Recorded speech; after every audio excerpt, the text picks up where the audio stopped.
Bonsoir,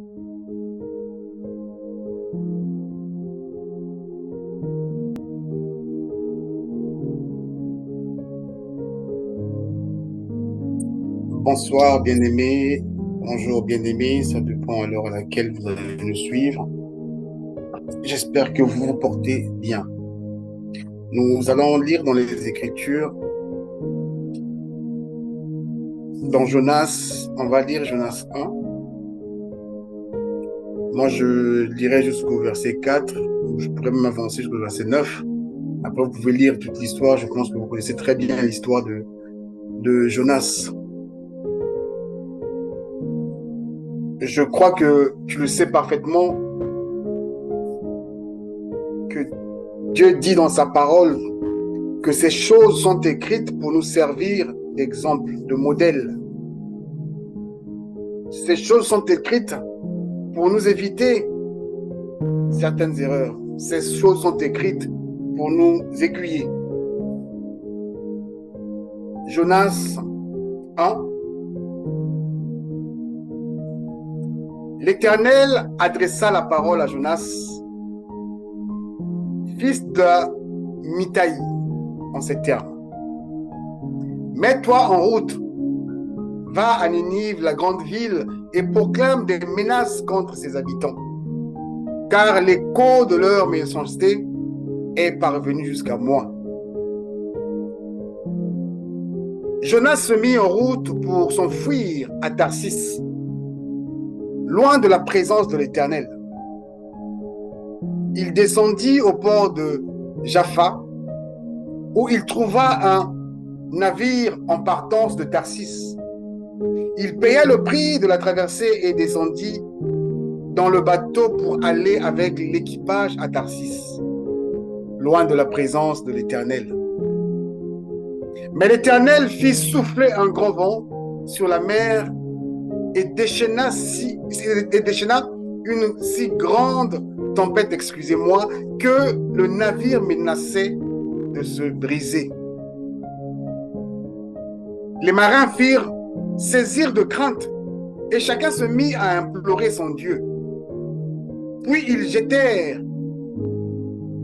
la cargaison par-dessus bord pour alléger le navire.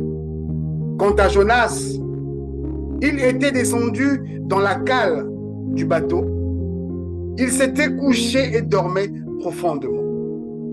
Le capitaine s'approcha de lui et l'interpella. « Hé, quoi? Tu dors? Mets-toi debout et prie ton Dieu.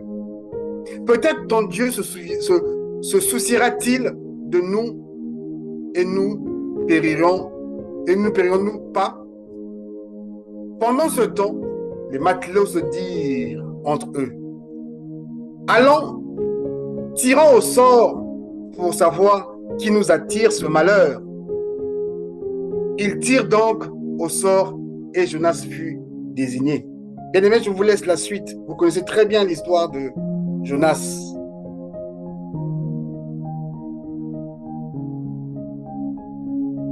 Je pense que c'était hier ou avant-hier. J'écoutais un enseignement et l'orateur qui parlait a fait mention de ce passage de Jonas. Et ce passage a sonné dans mes oreilles comme des alertes. Voici ce que vous récoltez parfois lorsque vous désobéissez à Dieu. Nous sommes nombreux à ne pas suivre le chemin, la voie, la parole ou les instructions de Dieu.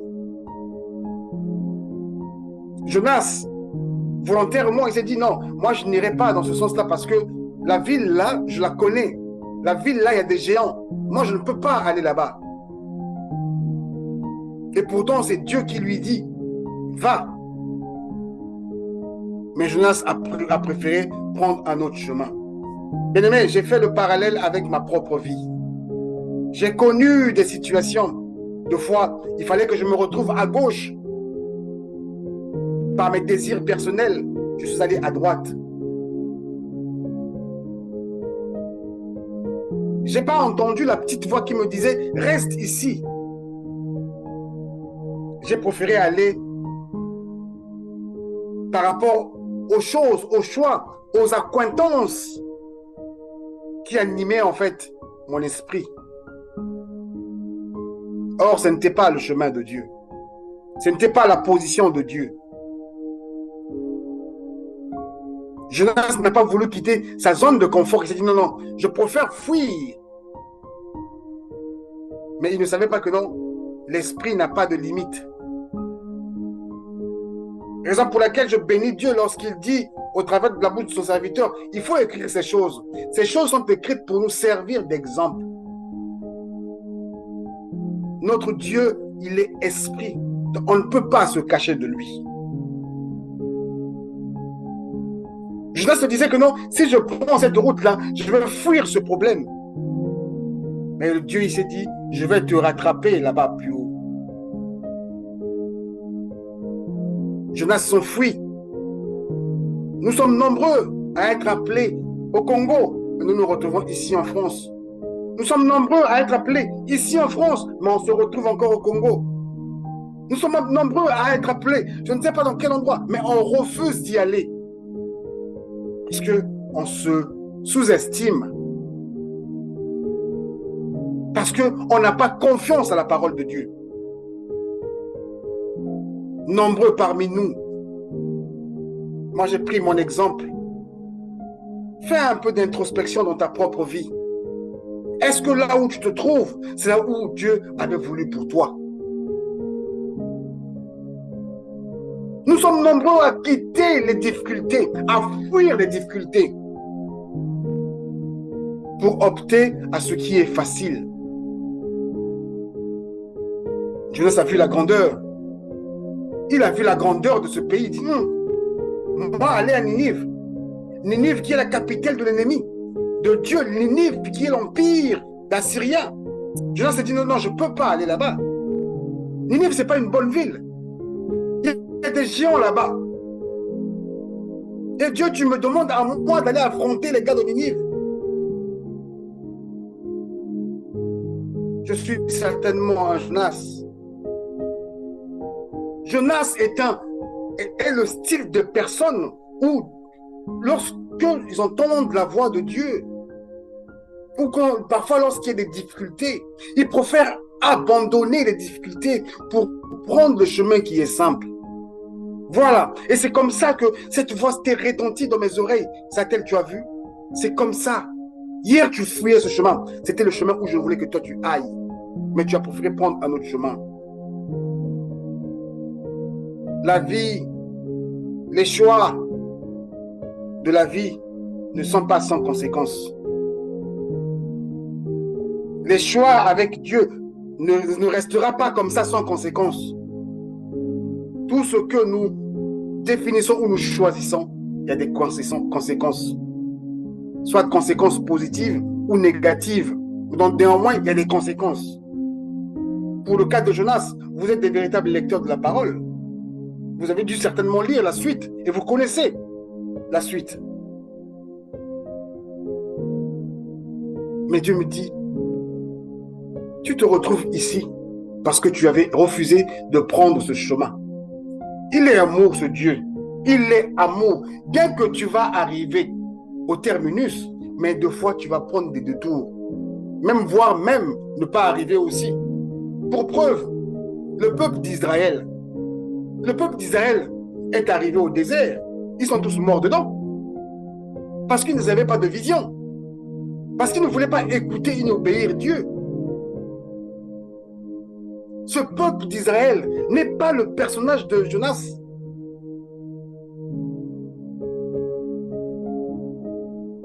Qu'est-ce qu'il a fait? Il a préféré aller s'asseoir, de se mettre à la cale. La cale, c'est en fait, c'est un endroit dans le navire. C'est un endroit dans le navire qui est au fond. Là où on met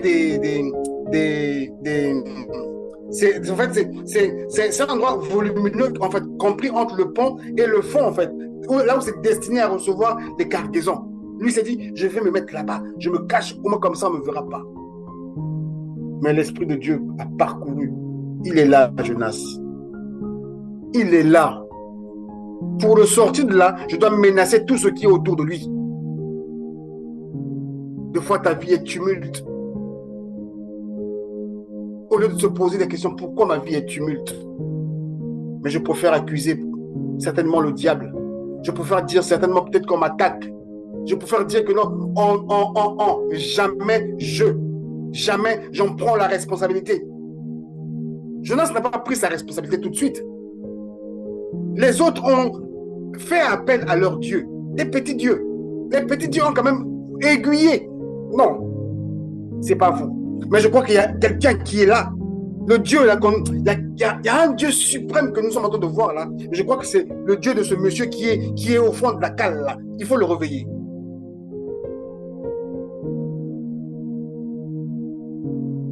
Les Jonas, c'est ceux qui, parfois, vivent des tumultes, mais ne se posent jamais la question. Ne se remettent jamais en cause. Dans ce cas de figure, à la fin, Jonas s'est remis en cause. Il s'est rendu compte, oui, effectivement, Dieu m'avait appelé sur une autre route. Moi, j'ai fui pour prendre une route qui était facile. À cause de quoi? Parce que j'ai vu la situation là, elle est difficile. Moi, j'ai pas envie d'affronter ça. Je préfère prendre la route qui est simple. Et généralement, lorsqu'on emprunte des routes qui sont simples, bien aimé, nous rencontrons parfois des problèmes. Nous rallongeons en fait notre temps de bénédiction. On vivra des difficultés en difficulté. À cause de quoi? À cause de nos choix de vie. C'est ça le personnage de Jonas. Si tu peux lire les Écritures et les imager en termes de personnages ou en termes de comportement, je pense que tu te remettras en cause sur certains points de la vie ou de ta vie. Mais c'est important de faire des introspections. Jonas,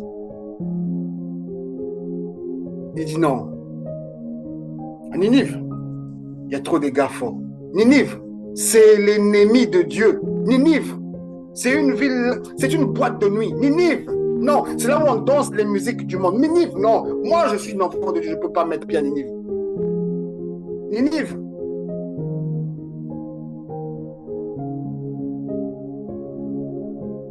Et pourtant Dieu t'appelle à Ninive. Dieu te dit, va à Ninive. Tu ne peux pas remporter une victoire sans passer par des difficultés. Si Jésus-Christ est ton modèle, si Jésus-Christ est ton, je dis bien si Jésus-Christ est ton modèle, tu ne peux pas remporter une victoire sans difficulté. Parce que Jésus-Christ est mon modèle, je dis. Il dit, prends ta croix. Je prends ma croix avec moi et je marche avec. Ça peut être des difficultés. Ça peut être des combats sur le chemin. Et ces combats peuvent être causés par moi-même, par ma désobéissance. Comme ça peut être plein de choses. Qu'est-ce qu'ils ont fait, les matelots? Qu'est-ce qu'ils ont fait, ceux qui étaient dans le bateau? Ils se sont dit, non, on se pose un peu. On a l'habitude d'emprunter la voile fluviale. On a l'habitude d'emprunter, mais on n'a jamais eu ce genre de problème. Ça fait 80 ans, je fais le même chemin. Mais non, on doit se poser. On doit interroger. Si ceux qui croient à des petits dieux ont pris le temps d'interroger leurs petits dieux, à combien plus forte raison, toi, Satan? Le chemin que tu traverses, la vie que tu mènes aujourd'hui, est-ce que le chemin que tu es en train d'emprunter, c'est le chemin que Dieu t'a appelé ou le chemin que Dieu t'a demandé de prendre ou tu l'as pris par tes propres désirs? Ou ce sont tes sentiments qui t'ont conduit là? Jonas, qui préfère prendre le chemin de Tarsis et abandonner le chemin de la gloire qui est Ninive. Jonas, c'est celui qui a vu Ninive comme une grande montagne que lui s'est dit non, je ne peux pas affronter cette montagne. Parce que Jésus-Christ est parti à la croix. Il a payé de mes péchés. Donc moi, je n'ai pas à souffrir. Jonas, c'est ce type de personnage. Où il dit, au travers du sang de Jésus-Christ, cette chose ne pourra pas m'arriver. Jonas, c'est celui qui réfléchit comme ça. Jonas, c'est celui qui dit, je suis maintenant une nouvelle créature. Les choses anciennes se sont passées sans pourtant faire un point sur ces choses anciennes. Jonas, c'est celui qui écoute ce type d'enseignement. Parfois, Dieu nous appelle à passer sur ce chemin de Ninive pour atteindre la gloire, bien-aimée. Depuis avant-hier, je me dis, Seigneur, aussi longtemps que le chemin peut être difficile, si c'est par mes propres choix, fais-moi grâce et je ne veux pas dévier ce chemin. Je veux affronter ce chemin jusqu'à arriver à la victoire. La nuit ne restera pas éternellement. La lumière du jour finira par apparaître. Bien-aimé, je te partage cette pensée pour te demander de faire comme ce que je fais aujourd'hui. De ne point abandonner, même quand c'est difficile. Des fois, je suis secoué à un niveau où je me dis non, je lâche. Mais il y a quelque chose qui te rappelle non. Si tu lâches, tu vas encore reprendre comme hier. Si tu reprends comme hier, tu seras... Qu'est-ce que je fais? Tu vas encore revenir en arrière. Pour le cas de Jonas, il s'est dit, jetez-moi dans l'eau, vous aurez la paix. Parce que c'est moi qui suis votre problème. Vous n'êtes pas le problème. C'est moi qui suis votre problème. C'est ma désobéissance qui m'a ramené dans ces problèmes.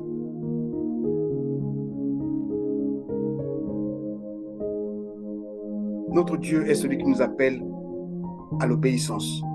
Nous devons obéir à sa parole.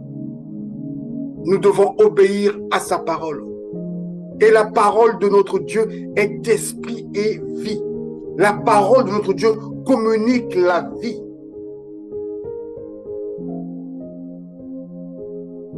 La parole de notre Dieu apporte de la lumière. La parole de notre Dieu est claire.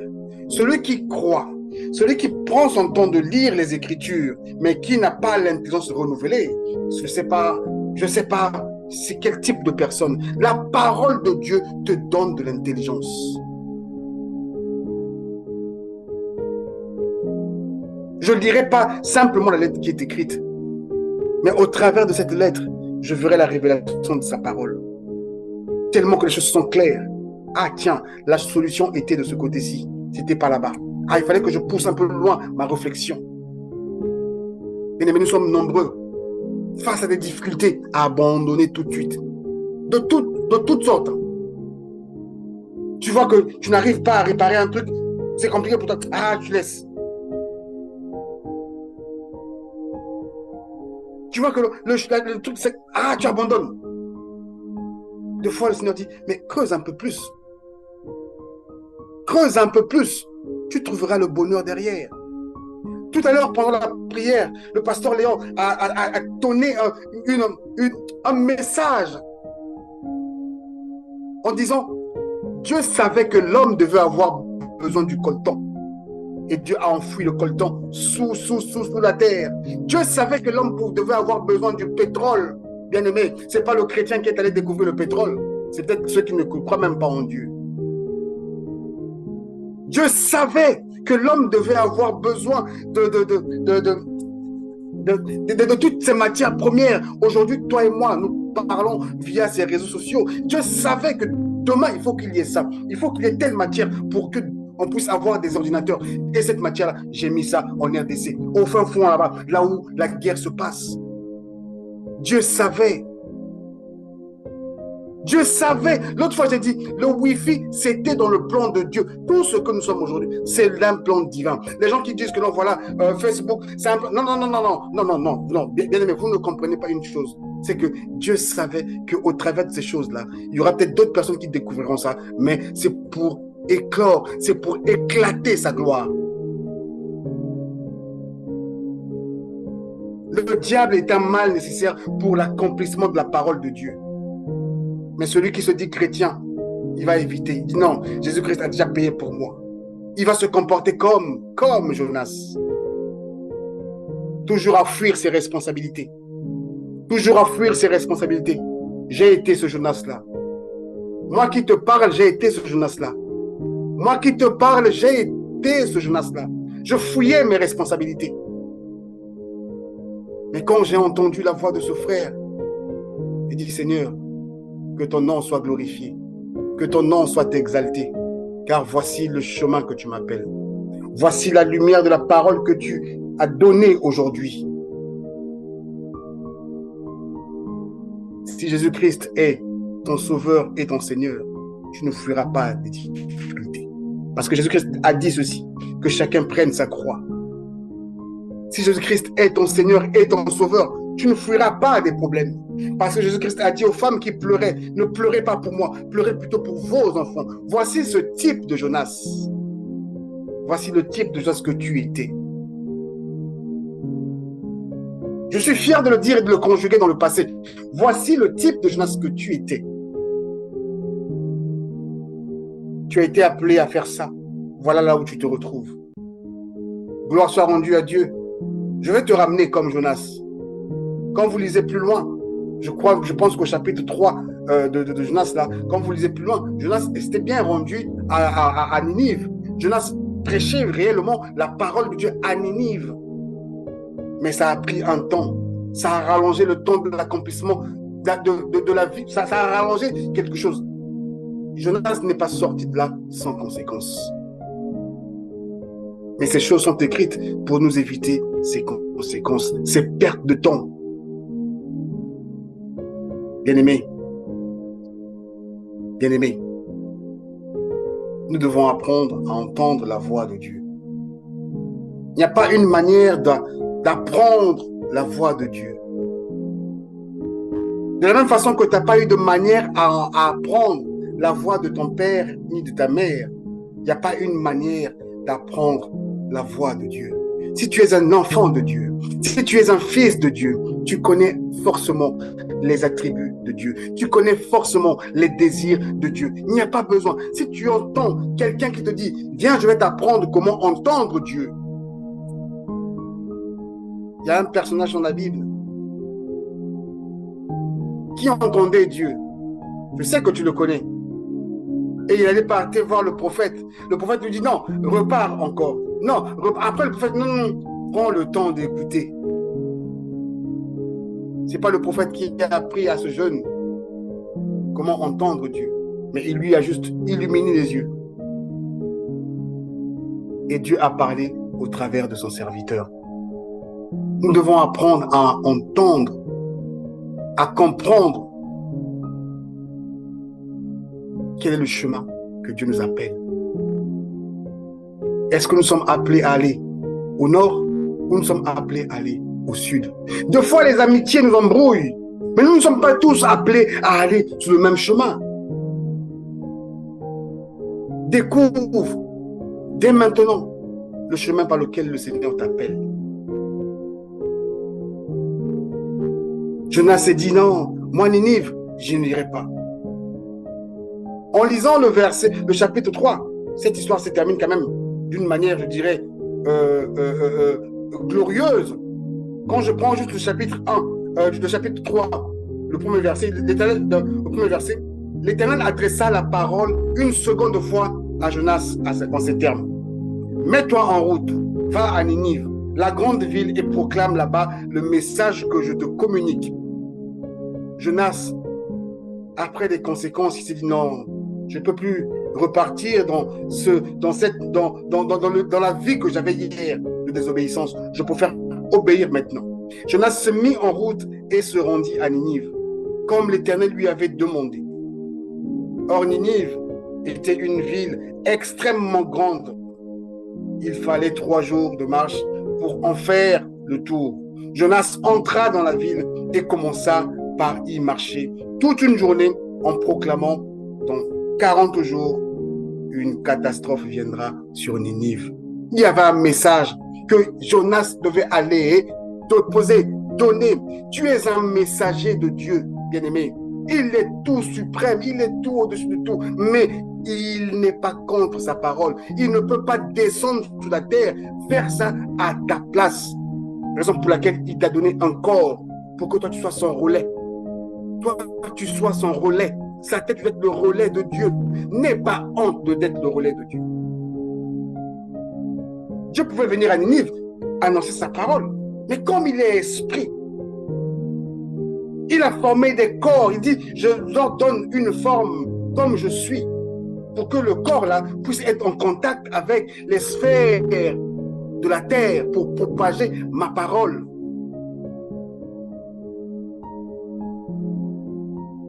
La suite, je vous laisse la lecture. Mon point est le suivant, bien-aimés. Nous devons obéir à la parole de Dieu. Il n'y a pas un temps pour obéir à la parole de Dieu. Ne remets pas à demain ce que tu peux faire aujourd'hui. N'endurcis pas ton cœur. Si Jésus-Christ est ton modèle, Jésus-Christ t'a dit, prends ta croix. Tu auras des difficultés. Vous connaîtrez des difficultés. C'est écrit noir sur blanc. Mais nous, on ne veut pas des difficultés. Nous, on ne préfère pas des difficultés. Parfois, ces difficultés sont causées par notre désobéissance. Qu'est-ce qu'on fait? On ne fait que rallonger son temps. On ne fait que rallonger son temps jusqu'au jour où on partira peut-être de la terre sans accomplir la mission que Dieu nous avait demandé de faire. Pour preuve, les enfants d'Israël, ils ont aéré jusqu'à... Ils ont été tous exterminés au désert. Personne n'a été voir la terre promise. Parce qu'ils avaient endurci leur cœur. Ce soir, ramollis ton cœur. Ce soir, prends le temps, ou ce jour, ça dépend à l'heure que tu vas suivre cette exhortation. Avec des mots faibles. Mais le Dieu de grâce lui-même il fera le reste. N'endurcis pas ton cœur. Apprends à obéir. Le Seigneur peut se lever là. Tiens, c'est toi qui vas prêcher aujourd'hui. Non, moi je ne peux pas, je ne me suis pas préparé.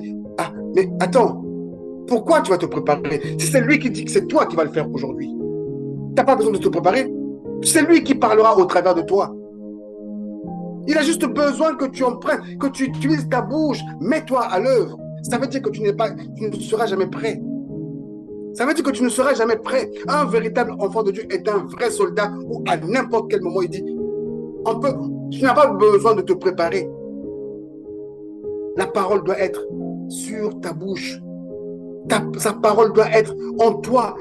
Sa parole doit être en toi. Sa parole doit être dans ton cœur. Et le reste, c'est lui qui fera. Jonas, c'est ce personnage qui refuse sa responsabilité. Jonas, c'est ce personnage-là. Je me suis vu dans Jonas. Comme je t'ai toujours dit, je ne viens pas te pointer du doigt, mais c'est parfois des expériences personnelles avec Dieu. Je prie que le Dieu de grâce, de paix et d'amour puisse illuminer les yeux de ton cœur afin que tu comprennes cette parole. Que Dieu te bénisse.